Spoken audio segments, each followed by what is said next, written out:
ባሳለፍነው የጥር ወር ብዙዎች ተጋብተዋል። አሁንም የአብይ ጾም ካለፈ በኋላ ብዙዎች ለመጋባት ቀጠሮ ይዘዋል። በዛሬው ፕሮግራሜ ስለ ሰርግ ላወራችሁ አይደለም፣ ይልቁንም የዓለማችን በርካታ ሴቶች በሰርጋቸው ቀን ለመልበስ የሚጓጉለት ቬሎ ለመሆኑ ከየትና እንዴት መጣ?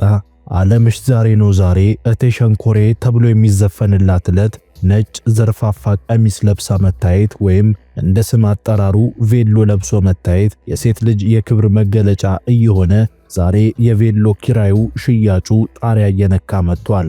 ለመሆኑ የቬሎ ታሪካዊ አመጣጡና የኋላ ታሪኩ ምን ይመስላል? ስለ ቬሎ አስባቸው የማታውቁትን አስገራሚ የኋላ ታሪኩን እነግራችኋለሁ። ሁሉም ነገሩ የሚጀምርበት የራሱ ጊዜና ቦታ አለው። የሰርግ አለባበስም ታሪካዊ አመጣጡ አስገራሚ ነው።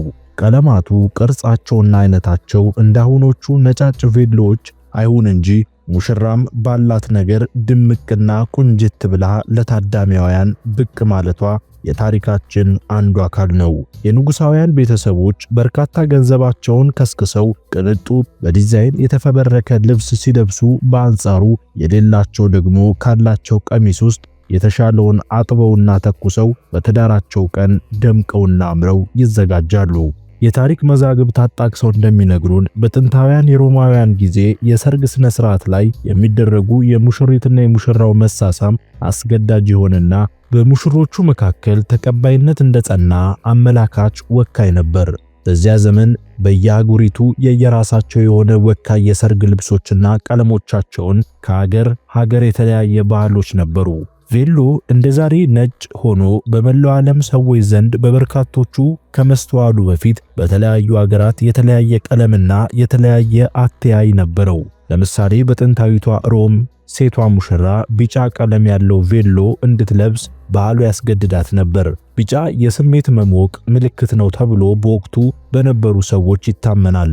በሌላ በኩል ደግሞ የአቴን ሰዎች ደግሞ እድሜያቸውን በሙሉ የሚናፍቁት የሰርግ ቀናቸው ረጅም የሆነ ቀይ ወይም የወይን ጠጅ ቀለም ያለው ቀሚስን ይለብሱ ነበር።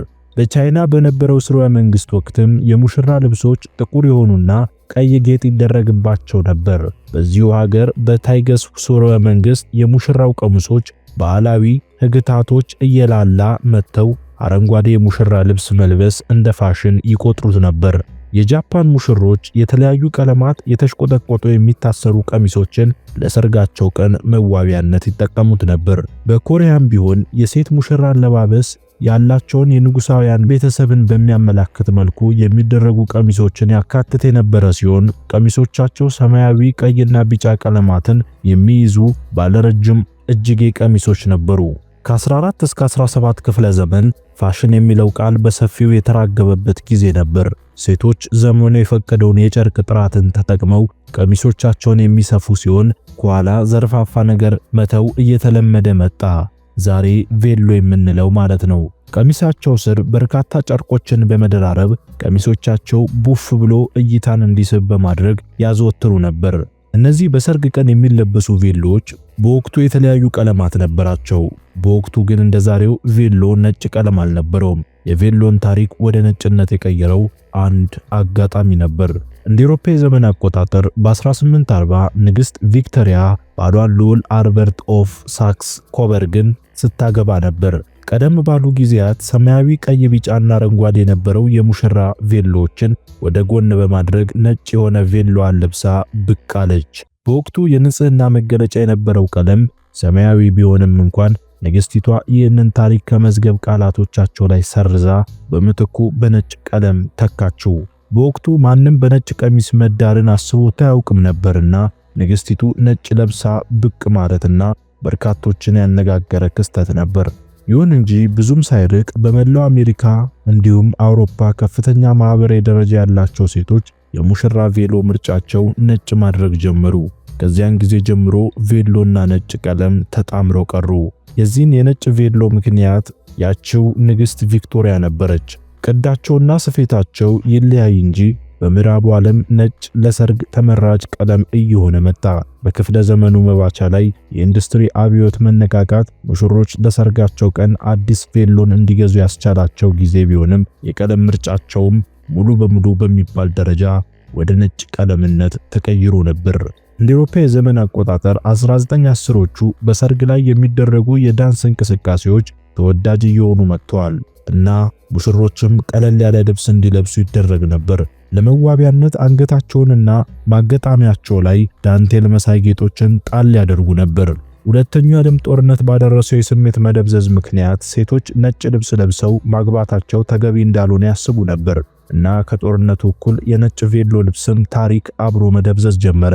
ማግባትን የማይመርጡ በርካቶች ቢሆኑም ማግባት ካለባቸውም የቤት እመቤት ልብሶቻቸውን እንጂ ተጨማሪ ወጪ በማውጣት የሰርግ ቀሚስ የምትገዛ አንዲትም ሴት ጠፋች። ዘመን ሄዶ ዘመን መጣ። በ1940ዎቹ ከነበሩት የጨለማ ዘመን ቢወጡም ነጫጮቹ ቬሎዎች ዳግም ወደ ተወዳጅና ተመራጭ የሰርግ ቀሚሶች ውስጥ እንዲካተቱ ረጅም ጊዜ ፈጅቶባቸው ነበር። ጦርነት ባስከተለው የኢኮኖሚ መዛባት ለቀሚስ ተጨማሪ ገንዘብ ለመመደብ የሚፈልጉ ሙሽሮች እምብዛም ነበሩ። ጦርነቱ ሙሉ በሙሉ ተጠናቆ የሰላም ፀሐይ ስትፈነጥቅ የሰርግ ቀሚሶችን ከዚያ ፀሐይ እኩል ብቅ ብለው መታየት ጀመሩ።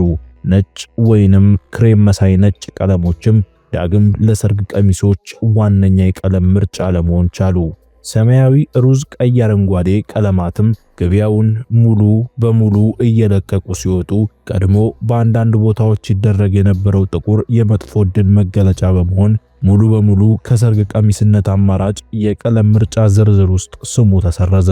እንግዲህ ቬሎ ከኋላው ጥቁር የመጥፎ ዕድል መገለጫ በወቅቱ ጥቁሮች በከፍተኛ ደረጃ እንግልት፣ ስቃይ የሚደርስባቸው የነጭ የበላይነትና ነጭ ቀለም በራሱ መልካም፣ ሰላማዊ የሚለውን ያመለክታል በሚሉ የነጭ የበላይ አቀንቃኞች ይህ ነጭ የሰርግ ቀሚስ ዳግም እየተነገረለትና እየተሽሞነመነ መጣ። ከዚያም በመላው ዓለም ይህንኑ ማስፋፋት ቻሉ። ዛሬ በማንኛውም የሰው ልጅ አእምሮ መጨመር የቻሉት ነጭ የሰላም ምልክት፣ ጥቁር ደግሞ የመጥፎ ዕድልና የጨለማ ምልክት እንደሆነ አድርገው አሰረጹት። ይህም ከቬሎ ታሪክ ጋር ቀጥተኛ ግንኙነት አለው። በደስታ ቀናችን ሰላማዊ የሆነ ቀለምን ነጭ ቀለምን እንጂ እንዴት የባሪያ ቀለምን ጥቁርን እንለብሳለን የሚሉ ነጭ ቀለምን ዳግም አገለሉት። ይኸውም ነጭ ቀሚስ ዛሬም ገኖ በመላው ዓለም ለመለበስ በቃ። ሚስጥሩን የሚያውቁት ጥቂቶች ቢሆኑም ነገር ግን ይህ ነጭ ቀለም ተወዶና ተናፍቆ ቬሎ የተለያዩ የሰርግ ስነ ስርዓቶች ላይ ዛሬም ይደረጋል።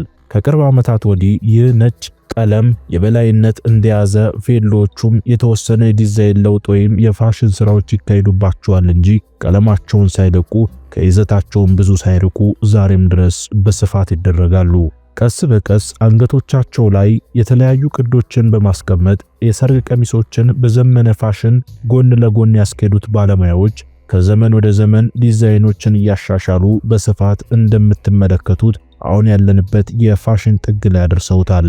በነገራችን ላይ የዚህ የሰርግ ቀሚስ ኢንዱስትሪ ታሪኩን እየቀየረችው ንግስት ቪክቶሪያ ከዓለም ላይ ካስተዋወቀችው ሌላው ተጠቃሽ ፋሽኗ አንዱ በሐዘን ወቅት የሚለበሰውን ድብን ያለውን ጥቁር ቀለም ሲሆን ጥቁር ቀለም የሐዘን መገለጫ እንደሆነ በመንገር በሐዘኖች ቀን ሰዎች ጥቁር እንዲለብሱ ማህበረሰቡ የሐዘን መገለጫ አድርጎ እንዲወስደውና በደስታና መልካም በሆኑ ወቅት ደግሞ ነጭ ለብሶ ነገሮችን የመልካም ነገር መገለጫ እንዲያደርገው በስፋት ሰርታለች። ንግስት ቪክቶሪያ እንግዲህ አይደገምም ባትለውና በህይወት አንድ ቀን የሚመጣው ሰርግና ሞት አንድ ነው እስከመባል የተነገረለት በሰርግ ቀን ሴቶች የሚለብሱት ቬሎ ከጀርባው ድብን ያለ ጥቁር ታሪክ የያዘ በመሆኑ መጨረሻውን እናገኘዋለን።